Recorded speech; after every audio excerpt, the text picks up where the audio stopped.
So I will just do it practically so that it makes sense, because it might sound very difficult.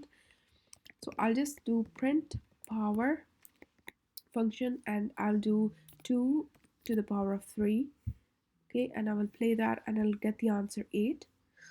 So the way it has calculated is, it has multiplied 2.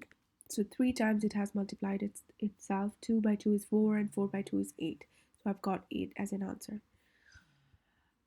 If I change this to 5, for example, and to give us remainder, so 5 goes is divisible in 8 once, and then whatever is left, 3 is the remainder. So this will be our answer.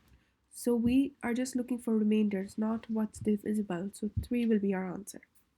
So the third number acts as a module.